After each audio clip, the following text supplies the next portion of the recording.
الحمد لله الذي ارتضى لنا الإسلام دينا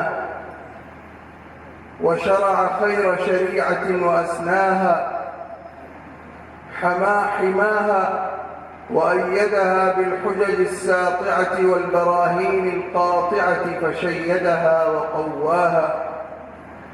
والصلاة والسلام على سيدنا ونبينا محمد الذي بلغ الأحكام فهي نائرة كالشمس وضحاها والقمر إذا تلاها، صلى الله عليه وعلى آله وأصحابه الذين قاموا بدعوته فبلغوها في بضع سنين إلى أقصى الأرض وأدناها، فصلى الله عليه وعلى آله وأصحابه ومن دعا بدعوته واستنى بسنته إلى يوم الدين. اما بعد، میرے تمام بزرگان دین اور حاضرین کرام اور علماء کرام اور اس سال فارغ التحصیل ہونے والے فاضلین، اللہ سبحانہ و تعالی آپ سب کو اپنے حفظ و امان میں رکھے اور آپ حضرات کے علوم اور معارف کو اللہ سبحانہ و تعالی ہمیشہ زندہ رکھے۔ یہ جو سلسلہ ہے علم کا، سرکار دو عالم صلی اللہ تعالی علیہ وسلم سے سند متصل کے ساتھ ہم تک پہنچا ہے، اور اس دور کی جو بڑی گمراہیاں ہیں ان میں سے ایک گمراہی یہ ہے کہ جو لوگ بغیر سند متصل کے علم حاصل کر رہے ہیں اور اپنے خیال میں دین سیکھ رہے ہیں، جبکہ ان کے پاس اللہ کے نبی صلی اللہ علیہ وسلم تک کوئی سند نہیں ہے، متصل سند۔ کیونکہ ہمارے پاس جس طرح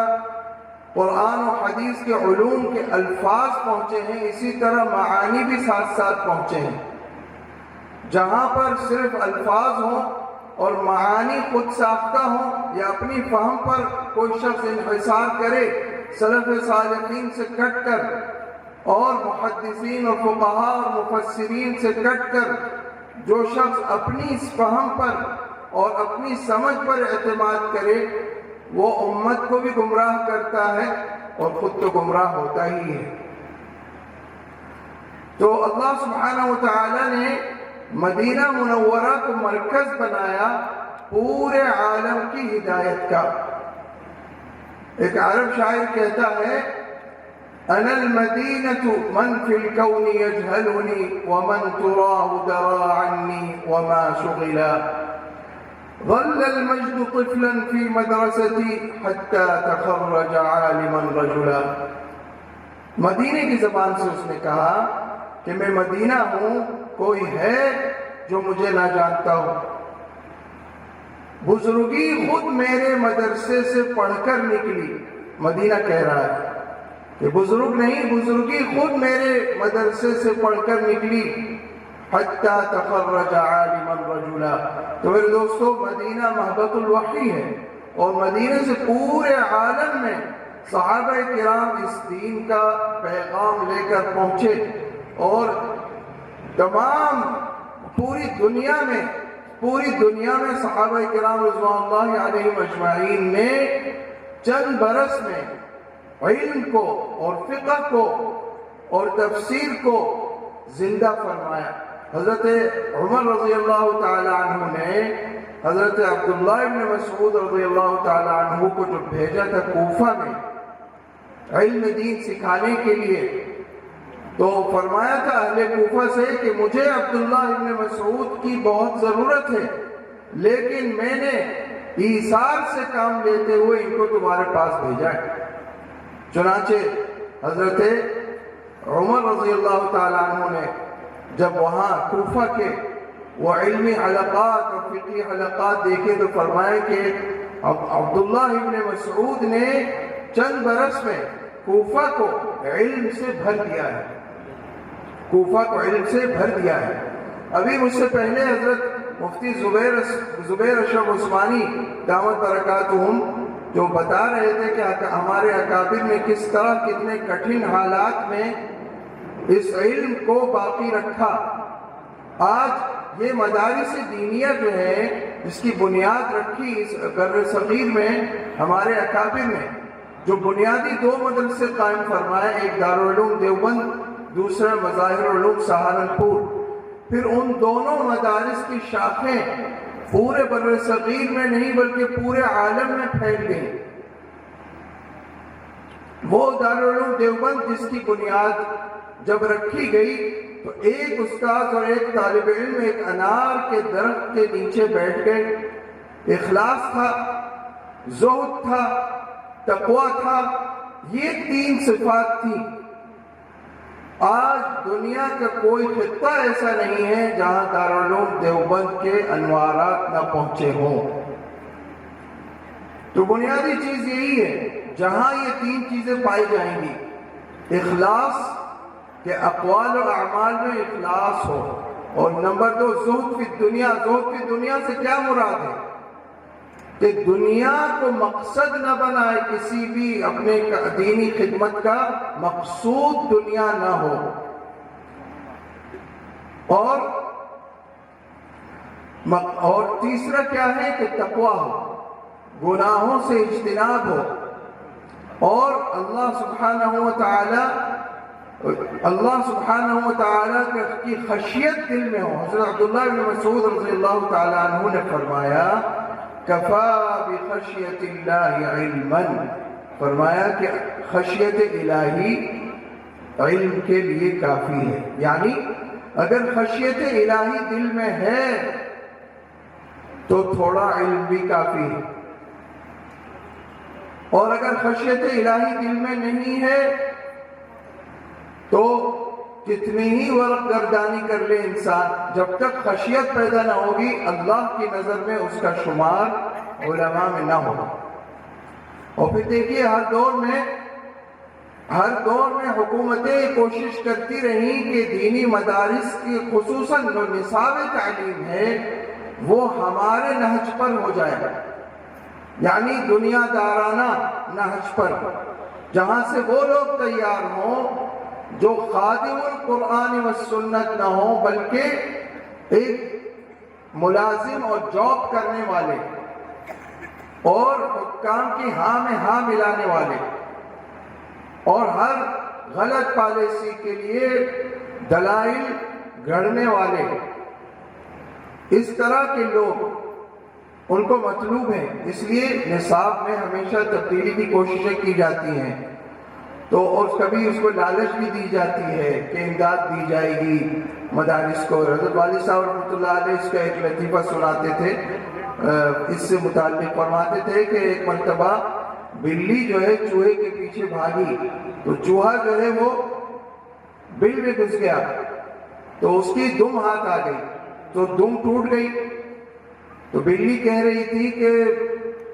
بھانجے باہر آ جاؤ تمہاری دم جوڑ دوں۔ تو اس نے کہا کہ خالہ جان یہ بھانجا لنڈورا ہی بھلا، لنڈورا ہی بھلا، یعنی مجھے مقصد یہ ہے کہ مقصد تو دم لگانا نہیں تھا، مقصد تو اس کو پھاڑ کھانا تھا۔ تو یہی ہے جو لالچ دی جاتی ہے مدارس کو کہ ہمارا نصاب قبول کر لو۔ اس لیے ہمارے اکابر نے شروع میں ہی وصیت فرما دی کہ سرکاری امداد قبول نہ کی جائے، کیونکہ جب سرکاری امداد قبول کی جائے گی تو ان کا پورا عمل دخل ہوگا، اور پھر وہاں سے انگریزوں نے تو اپنے زمانے میں ہی یہ سب باتیں والد صاحب رحمہ اللہ سے میں نے سنی، انگریزوں نے اپنے زمانے میں ہی دارالعلوم دیوبند کے مقابلے میں اور مظاہر العلوم سہارنپور کے مقابلے میں وہ مدارس دینیہ قائم کیے تھے،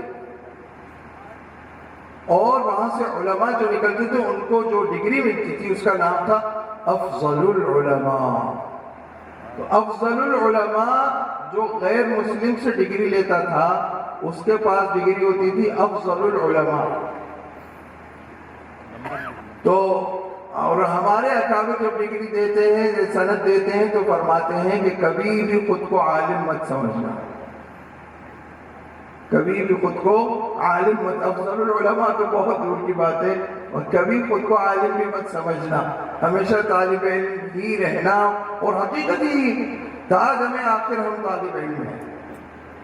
تو جو طلبہ اس سال فارغ التحصیل ہوئے ہیں ان کو چند نصیحتیں میں کرتا ہوں۔ پہلی نصیحت تو یہ ہے، اور حقیقتاً یہ نصائح جو ہیں یہ تذکیر ہے، نصیحت نہیں ہے، وَذَكِّرْ فَإِنَّ الذِّكْرَىٰ تَنْفَعُ الْمُؤْمِنِينَ، کہ یاد دہانی کراتے رہو، یاد دہانی سے اہل ایمان کو فائدہ ہوتا ہے، وہ خود سب سے پہلے کہنے والے کو فائدہ ہوتا ہے۔ اس لیے میں عرض کرتا ہوں کہ اگر آپ نے یہ سمجھا ہے کہ اب فراغت کی سند ہاتھ آ گئی، اب ہم جو ہے نا، اب ہم عالم و فاضل بن گئے، اب اگر آپ نے اپنے علم کو زندہ رکھنا ہے تو علم دو چیزوں سے زندہ رہتا ہے، ایک عمل، دوسرے علم، اشتغال بالعلم۔ اگر آپ کا اشتغال بالعلم نہیں ہوا، نہ مطالعہ نہ تدریس، نہ مطالعہ نہ تدریس، چند سال میں آپ بالکل دوبارہ کورے ہو جائیں گے۔ کتنے عوام ایسے ہیں جو مستقل علماء کی صحبت کی وجہ سے ان فاضلین سے زیادہ علم دین رکھتے ہیں، وہ فاضلین جنہوں نے پڑھ کر کبھی پلٹ کر نہیں دیکھا، انہوں نے بخاری شریف جو دورہ حدیث میں پڑھی، اب وہ بخاری شریف الماری کی زینت ہے، اب زندگی میں کبھی بخاری شریف کو دوبارہ کھول کر نہیں دیکھا۔ مسلم شریف،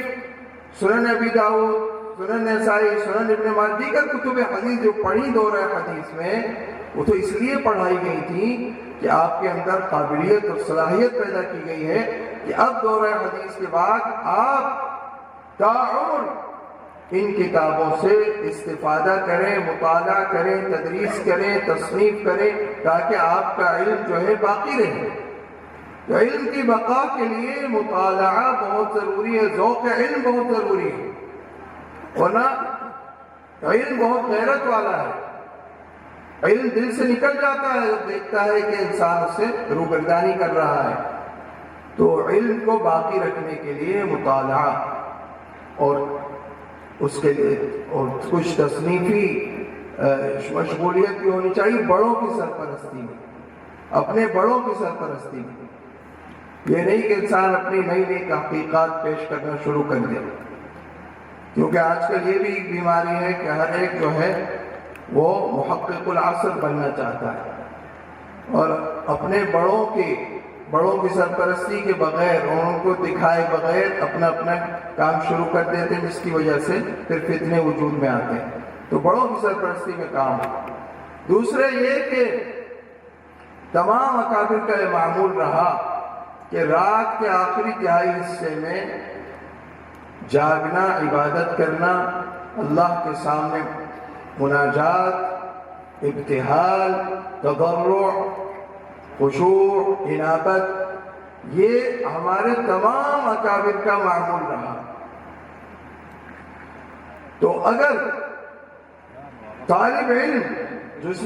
نے قرآن و سنت کا علم حاصل کیا ہے وہ نماز تہجد سے محروم ہے، تو آپ سمجھ لیجئے کہ علماء ربانیین کی راہ پر نہیں ہے، علماء ربانیین کا راستہ اس نے اختیار ہی نہیں کیا ہے۔ بہت بڑے محدث سے جن کا نام مجھے اس وقت یاد نہیں آ رہا، جب وفات کے بعد خواب میں دیکھا گیا، پوچھا کہ کیا کام آیا؟ فرمایا کہ جتنی علمی بحوث اور محاضرات اور بڑے بڑے مناظرے سب دھرے کے دھرے رہ گئے، وہ چند رکعتیں جو ہم رات کے آخری تہائی حصے میں پڑھ لیا کرتے تھے وہ کام آ گئی۔ ما نفعتنا الا رکیعات کنا نرکعها فی السحر۔ تو الحمدللہ بس یہ جو باتیں اس وقت ارتجالاً اور جو بات اس وقت ذہن میں آتی گئی میں نے گزارشات و معروضات پیش کر دی، اور کیونکہ وقت میں کمی ہے اور دیگر اکابر ایک تو نالائق تو آپ سے گفتگو کر رہا ہے، باقی تو سب اکابر ہیں، تو نالائق کی گفتگو ختم ہوگی تو اکابر کو موقع ملے گا. تو اس لیے اللہ سبحانہ و تعالی جو کچھ میں نے عرض کیا ہے خود مجھے اس پر عامل بنائے، اور ہم سب کو اللہ سبحانہ و تعالی اپنی رضا کے ساتھ اخلاص اور قبولیت نصیب فرمائے. اور حضرت مولانا محمد یوسف صاحب مدنی دعوت برکاتہم کا لگایا ہوا یہ پودا جو ان کے والد صاحب رحمہ اللہ کی دعاؤں کا ثمرہ اور نتیجہ ہے، اور اللہ تعالیٰ اس کو خوب ترقی عطا فرمائے، اس کا فیض پورے عالم میں جاری و ساری فرمائے. وآخر دعوانا الحمد للہ رب العالمین.